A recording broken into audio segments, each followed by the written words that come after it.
My name's Annie Stevens. I'm an intern at WUSF Radio.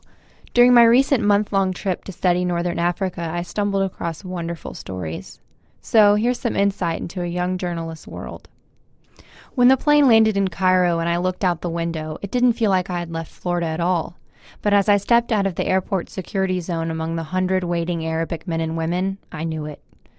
The first woman I passed was Saudi Arabian. Her black burqa and black gloves hid everything except for her big olive-shaped eyes, and she smiled at me with them. I was here to record the voices of Northern Africa, but she spoke silently, through her eyes. Hello, my friends. Hello. The tiny alleyway paths of Islamic Cairo might take half a lifetime to learn, so I follow Abdul on the dirt paths, ducking under clotheslines and crossing through tiny fabric stores. Every once in a while, a child reaches up and touches my blonde hair. And this is the gate. We can go up there. Exactly. Abdul is an artist and occasional self-appointed tour guide. Like every Egyptian I speak to, he likes most Americans. He says he couldn't survive without foreigners' business. But here's the difference. Americans are not the American government, and he's careful about this distinction.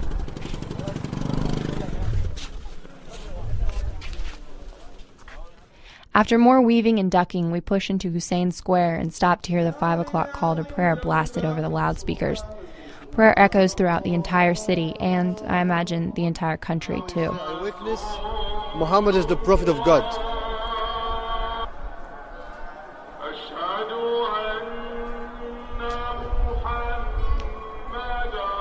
Muhammad, the prophet of God. It's 2 times.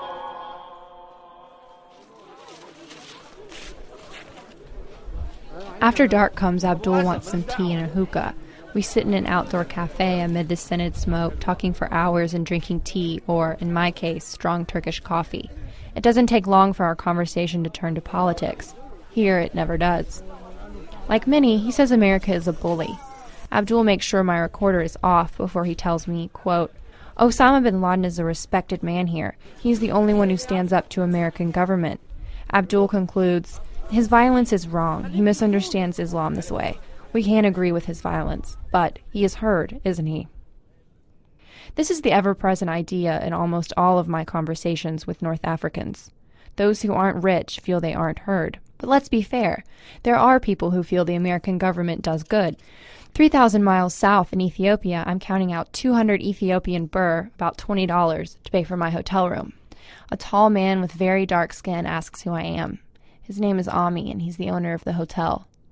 He lives in Addis Ababa, the capital, and yesterday he traveled 80 miles by camel-filled road to check on his investment.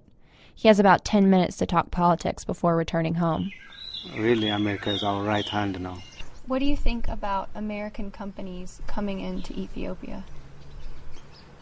Big American companies. Yeah, it's good, you know. It's good for the country, for the economy, for the people to get jobs. And also, you know, when American companies come to your country, other companies also could get their... they feel more comfortable? Comfortable, you know. When American big companies come, they feel comfortable and they will invest, you know. Mm-hmm. It leads other companies to come to Ethiopia, so it's very nice. We want to hear that, but I don't think we saw anything, you know. I made my way east to Diri Darwa, then took a minibus to Harar, a town known for its coffee near the border of Somalia.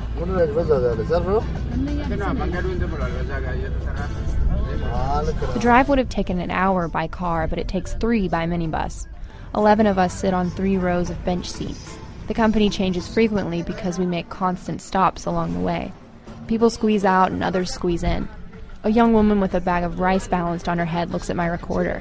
I'm in the corner narrating, and I sense that it's making her uneasy. We're on the night minibus driving down the windy roads to Harar. The noise you hear in the background is an Ethiopian Islamic couple talking about Allah. Cell phones ringing as their owners choose which ring will be best. As we pass through each town, we can peer into the tiny, firelit doorways of the straw huts where the families are cooking dinner. Then, 4 days later and 400 miles west of Cairo, my search for voices takes me to the base of Mount Sinai, where Moses is said to have come down with God's 10 Commandments. At the bottom of the mountain rests St. Catherine's Monastery, one of the oldest in the world. Father Justin is from Minnesota, but he has lived here as a monk for more than 30 years. When Father Justin meets me at the gate, we shake hands. After so long away from the U.S., it's nice to hear his English. His long gray beard hangs at his waist. His hands are tucked into the sleeves of his black robe. His tall, skinny body turns, and I follow upstairs to the library. We sit down on opposite sides of a low table to talk. With a library that has as deep a history as this library has, you're constantly coming up with new perceptions and new revelations about the significance of the text that we have. The library houses the second largest collection of ancient codices and manuscripts. Father Justin is working to make all of these 3,300 texts available by carefully taking digital pictures of each page with a specialized camera. The manuscripts were photographed for microfilm in 1950 by the Library of Congress. And those microfilms have been of great help to scholars, but they didn't photograph everything, and some of the microfilms are out of focus, and sometimes they would skip over pages. So there's every justification for our new project to photograph the manuscripts with a high-resolution digital camera. You can see so much more, and you can photograph manuscripts that weren't photographed by the Library of Congress. It's difficult for scholars to come here and stay here for months at a time.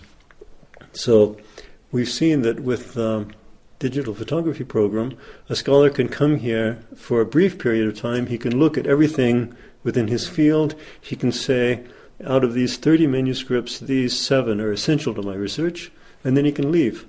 And we will photograph those 7 manuscripts. We can send him the images on DVDs, and he can study them in the convenience of his own office. I went to Egypt and Ethiopia as a student to find voices. Without looking very far, I found average people with extraordinary insight. They know the Western influences, some good and some bad. They know the politics of why they are where they are. They know the history that has brought them to this point. What they don't know is how to make their voices heard for the future. For WUSF 89.7, I'm Annie Stevens.